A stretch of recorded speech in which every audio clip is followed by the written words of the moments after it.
Hi everyone, it's Pat Southwell here, licensed electrical inspector. I'm here today with James from PV Connections. Great to have you here, James.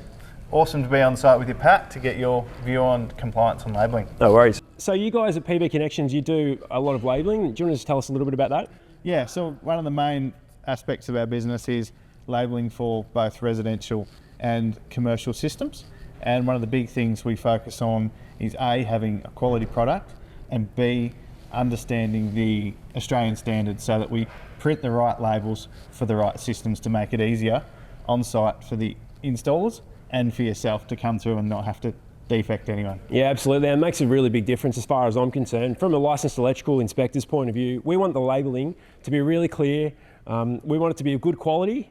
And as far as I'm concerned, I want to stop my contractors getting demerit points or getting fines from ESV and those sort of things. And sometimes labelling may be seen as a little bit trivial, but it's really important to make sure that your equipment is identified and the emergency services know where to go if there's ever a problem. So it's great to have you out here, James, and showing us your labels and how important it is. And I believe you're a bit of a like you really like your 5-333. You know that backwards, is that right? Yeah, well... Bit of bedtime reading for you, is it? I actually do love reading the Australian standards. My dad was an engineer, so I'm not sure if it comes from that. But yep. I do love reading it, and I think it's very important that we get the wording right and we understand what labels are required. In the latest AS 5033, there was actually a label that wasn't required, which is the solar array on roof. Oh yes, yep. So all that information is now actually on your solar site plan information pad. Yep. But if you don't read the standards, if you don't understand what is there, and also importantly what isn't there, then you want to make a compliant kit for the installers and for the industry. Yeah. Well, as far as I'm concerned, I think labelling is really important. I'm always sort of banging on about it to my installers, making sure they do it correctly. I know labelling has probably got a little bit of a bad rap in the industry, just because sometimes it can be a little bit confusing.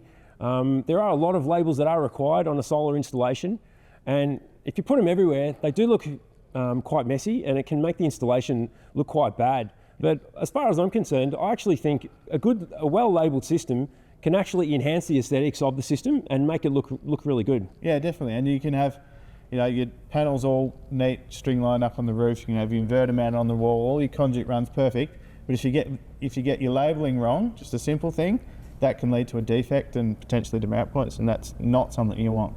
No, absolutely not. So get it right. There's plenty of resources available in the industry.